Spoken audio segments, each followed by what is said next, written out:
Robert Gagne şagirdlərin öyrənmə prosesinin səmərəliliyini təmin etmək üçün bir çox alim, pedaqoq və psixoloqlarla araşdırmalar aparmış və müxtəlif nəzəriyyələr hazırlamışdılar. Lakin bu araşdırmalar içərisində səmərəli hesab edilənlərdən biri də Amerikalı təhsil psixoloqu kimdir? Təbii ki, Robert Gagne'dir. Robert Gagne öyrənmə şərtlərinin nəzəriyyəsini hazırlamışdı. Öyrənmənin şərtləri nədir? Və hansı şərtlər olmalıdır ki, hansı komponentlər, elementlər olmalıdır ki, uşaq orada öyrənə bilsin. Deməli, Gagne'də, yəni Bloom kimi öyrənmənin 3 istiqamətini müəyyən etmişdir. Birincisi kognitiv, ikincisi affektiv, üçüncüsü isə psixomotor. Bilirik ki, hərəkətlərlə bağlıdır. Və Gagne qeyd etmişdi ki, biz uşaqların nə öyrəndiyindən çox, onların necə öyrəndiyinə diqqət etməliyik. Fikir verməliyik də, yəni fikrimizi buna yönəltməliyik. Ondan əlavə Gagne'yə görə öyrənmə müşahidə olunan davranışın nəticəsidir. Yəni müşahidə olunan, biz uşaqların davranışlarını müşahidə edirik, nəticə etibarilə dərsimizi, işimizi planlaşdırarkən bəs onlara uyğun şəkildə bunu tənzimləyirik. Nəticə etibarilə nə baş verir? Müəllim, belə olur ki, artıq uşağı görəndə ki, onun istəkləri nəzərə alınıb, onun potensialını nəzərə alınmalı və nəticə etibarilə uşaq öyrənməyə meyl göstərəcəkdir. Və bundan əlavə Gagne öyrənmə şərtlərini özü 3 istiqamət ayırmışdı. Birinci, təlim nəticələrinin taksonomiyası, ikinci, öyrənmə şərtləri, dördüncü, öyrənmənin addımları. Təlim nəticəsinin taksonomiyası yenə də kognitiv, affektiv və psixomotordur. Affektiv görürsünüz ki, başqalarına ünsiyyət qurmaq, psixomotor, demək psixomotor bacarıqlar, yəni hər iki bacarıqlar, idraki strategiyalar, intellektual bacarıqlar, verbal informasiya ilə bağlıdır kognitivdə və öyrənmənin şərtləri və eyni zamanda öyrənmənin addımlarından ibarətdir. İndi bu addımlar barədə bir qədər sonra məlumat verək, görək nədən ibarətdir, nə deməkdir? Deməli, mən səhv istiqaməti keçirdim deyəsən, yenə də.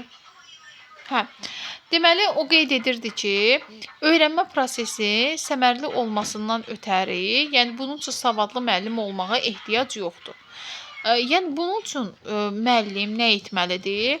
Müəllim, demək, belə qeyd eləyək ki, təlim prosesində Bloom taksonomiyası ilə uşağın, belə qeyd eləyək ki, istedadını, uşağın, belə deyək ki, hazırki vəziyyətini uyğunlaşdırmalıdır. Və belə olduğu təqdirdə, yəni öyrənmə baş verəcəkdir. Bunun üçün də nə etmək lazım? Birinci şərt nədir? Şagirdin diqqətini dərsə cəlb etmək lazım. Yəni motivasiya yaratmaq lazımdır. O motivasiyada deyirdi, uşağı qarmağa keçirmək. Bəli, elə motivasiya yaratmaq lazımdır ki, bu uşaqda dərsə qarşı həvəs yarada bilər və uşaq dərsə həvəslə qoşula bilər. Daha sonra, indi burada onun üçün mərhələlər müəyyən edilir. Şagirdlərə düşündürücü, maraqlı, proaktiv suallar vermək. Bəli, motivasiya mərhələsində uşaqlara maraqlı, tapmaca tipli suallar vermək olar ki, uşaqların diqqəti daha da cəlb olunsun. Daha sonra şagirdlər digər şagirdlərə cavablandıracağı suallar vermək, şagirdlərin özlərinə və nəticə etibarilə şagird biləndə ki, o başqasına sual verməlidir və digər şagirdlər də bilməlidirlər ki, şagird yoldaşımız bizə sual versə, biz mütləq bunu cavablandırmalıyıq. Bu halda da dərsə cəlb oluna bilirlər və müxtəlif fəallaşdırma üsullarına istifadə etmək olar. Məsələn, hər hansı bir şəkil, video, audialdan istifadə etmək olar. Problemli bir situasiya yaratmaq olar. Hər hansı maraqlı hadisə, faktlardan danışmaq olar. Məsələn, bir hadisə, bir maraqlı hadisədən danışmaq olar və uşağın diqqəti dərsə cəlb oluna bilər. Kiminsə təcrübəsini paylaşmaq olar. Məsələn, deyə bilərik ki, filan kəs illər əvvəl bunu etmişdi. Bəli, bu çox gözəl bir təcrübədir. Təcrübənin mahiyyəti nədən ibarətdir? Onu danışmaq olar. Və yaxud da müəllim öz təcrübəsini danışa bilər. Məsələn, ola bilər ki, şagirdlərdən hansısa öz təcrübəsini bölüşə bilər və s. Daha sonra şagirdlərə təlim nəticəsini elan etmək. Bəli, təlim nəticəsini şagirdlərə elan etməliyik ki, şagirdlər bilsinlər ki, bu dərsin sonunda hansı bilik bacarıqları yiyələnməlidirlər, hansı addımları reallaşdırmalıdırlar. Və bunun üçün də biz nə etməliyik? Öyrənilən informasiyanın aktuallığını, həyatda harda necə istifadə olunacağını göstərmək. həyatda necə və harda istifadə olunacağını göstərmək. Biz başa salmalıyıq ki, uşaqlar bilməlidirlər ki, bu məqsədə niyə görə nail olurlar. Bizə deyək.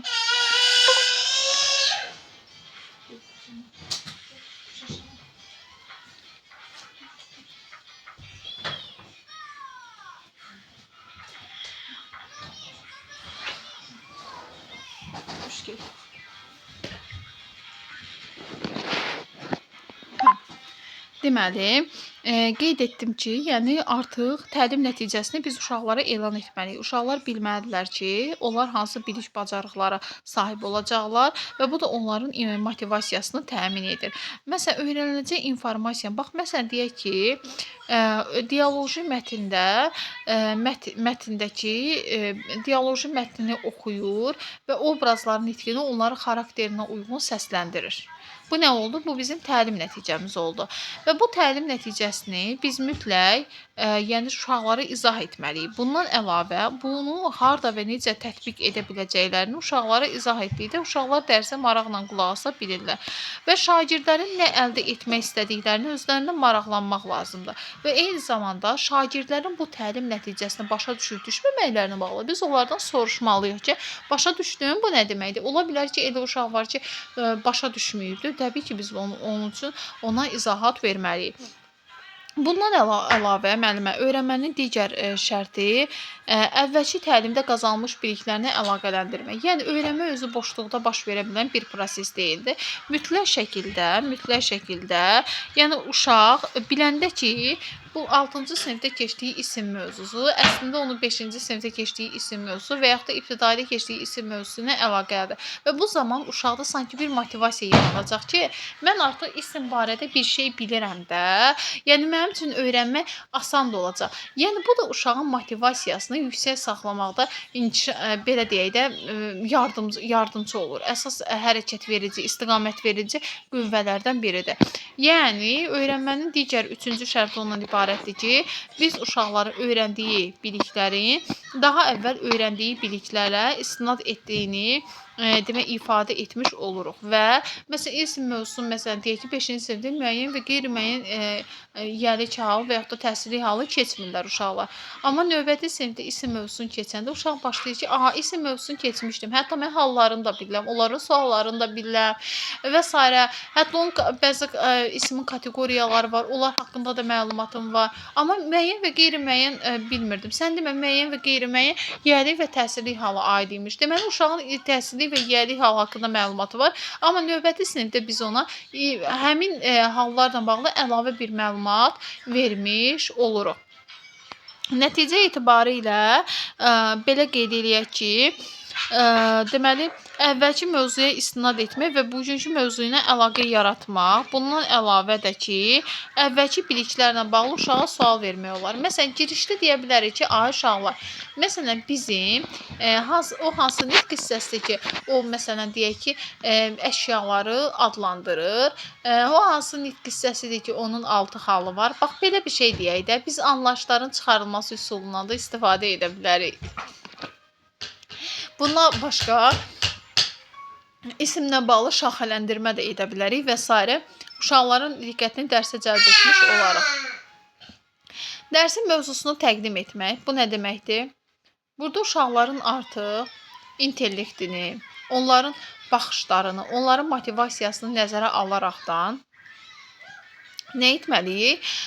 Təbii ki də dərsi onlara təqdim etməliyik. Uşaq var ki, məsələn, sinifdə mən müşahidə edirəm, məsələn, daha çox rəqəmsal otaqda uşaqlar, məsələn, ədəbiyyat dərsinə filan, nəysə videoçarx nümayiş elətdirirdim ki, uşaqlar bunu çox sevirdilər. Və nəticə etibarilə burada uşaqların öyrənmə tərzləri nəzərə alınır. Uşaqların öyrənmə tərzləri, onların maraqları, potensialları nəzərə alınmalıdır və müəllim öz istədiyi kimi, uşaqların istədiyi kimi məlumatı uşaqlara çatdırmalıdır. və bu zaman eyni informasiya müxtəlif formada təqdim oluna bilər. Daha sonra təlim nəticələrinə nail olmaq üçün düzgün metoddan istifadə etmək olar ki, məsələn, tutalım ki, bax belə deyək də, ilk yardımın göstərilməsi. İlk yardımın göstərilməsi ola bilər ya video bıçaq vasitəsilə göstərilə bilər, ya da simulyasiya vasitəsilə göstərilə bilər ki, nəticə etibarı ilə uşaq bunun necə və harda tətbiq oluna biləcəyini anlamış olur.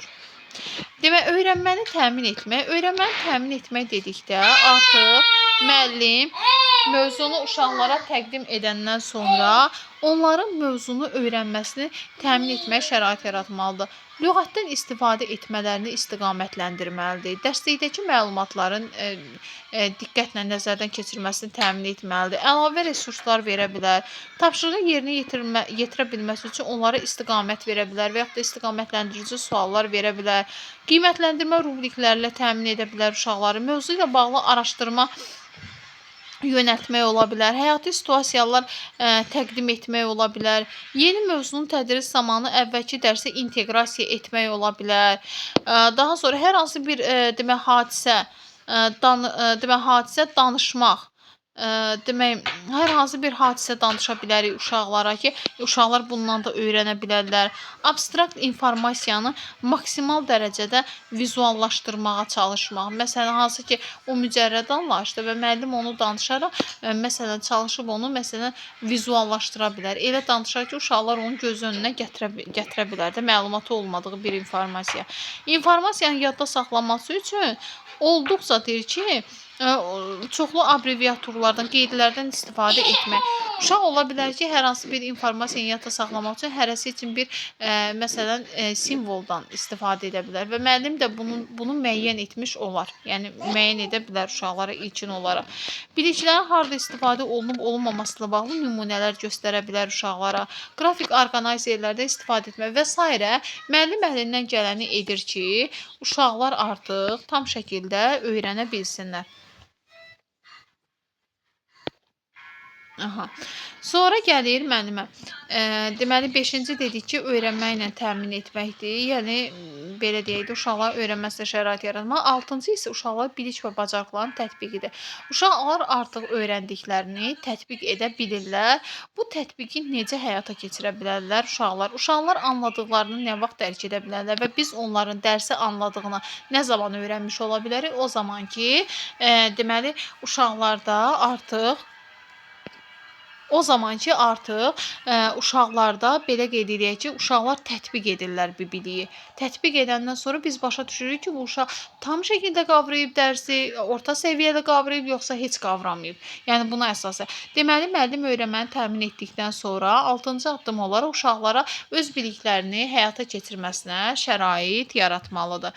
Və bunun üçün də təqdimatlar hazırlaya bilər, laboratoriya işi apara bilər uşaqlar, praktik məşğələlər vermək olar uşaqlara, məktəbyanı sahədə çalışmaq, məsələn, işin icra olunmasını təmin etmək, məsələn, simulyasiya və rollu oyunlardan istifadə etmək. Məsələn, tutalım ki, mən bu günləri 5-ci sinifdə Sara xatun mətnini keçmişəm və uşaqlara bu gün biraz biz onu belə qeyd edək ki, məşq elədik. Sabah da mətn üzrə iş olacaq və ona görə də istəyirəm ki, yenidən biz onu səhnələşdirək və uşaqlar rollu oyundan iş üsulundan istifadə edəcək və nəticə etibarı ilə uşaqlar belə qeyd edək ki, səhnələşdirəcəklər. Nəticə etibarlı uşaq öyrəndiyini, mətndən öyrəndiyini rollu oyun vasitəsilə səhnələşdirəcək və sanki tətbiq edəcək və bununla da həmin mətni tam şəkildə qavramış olacaq.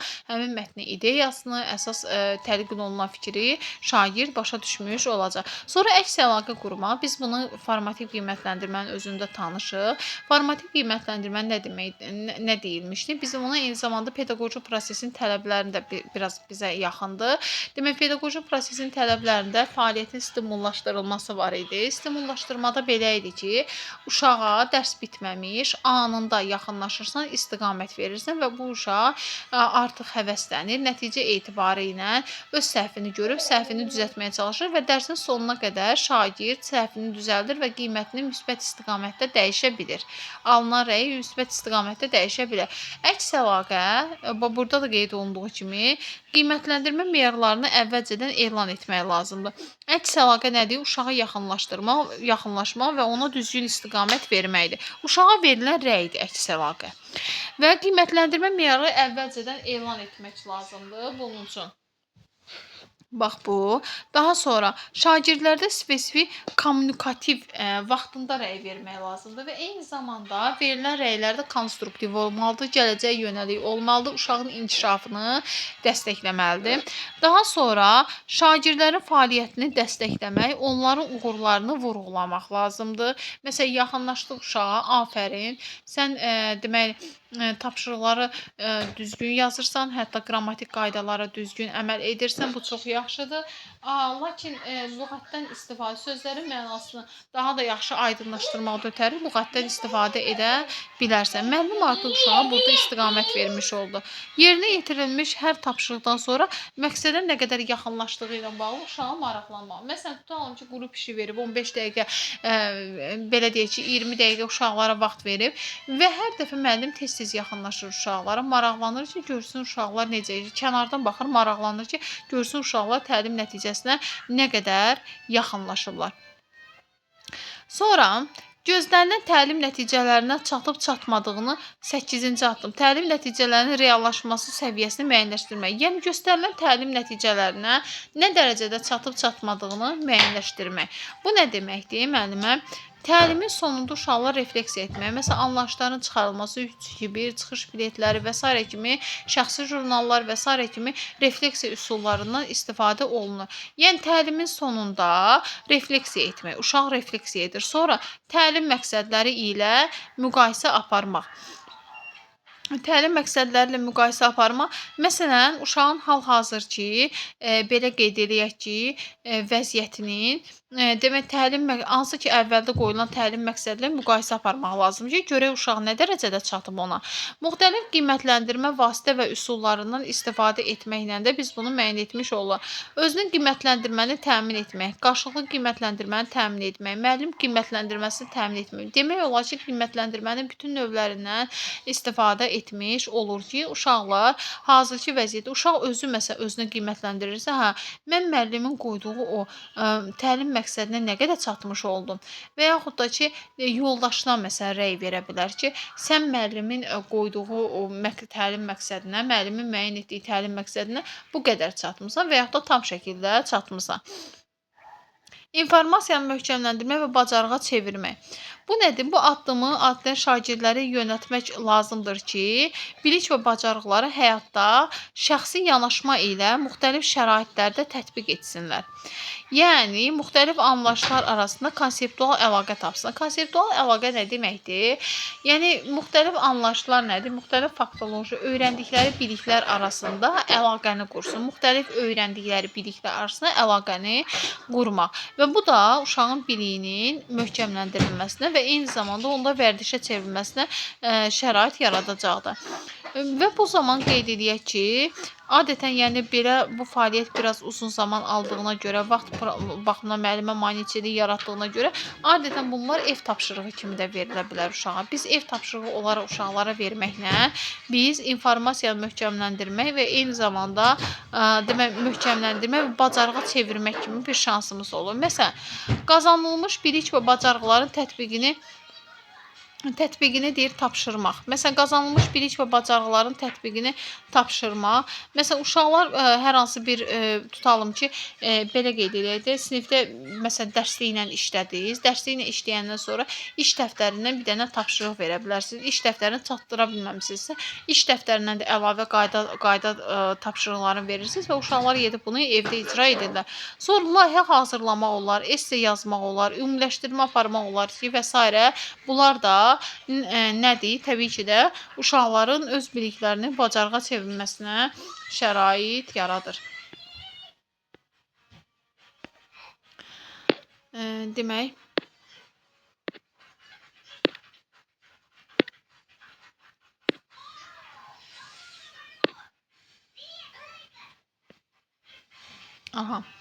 növbəti gəldik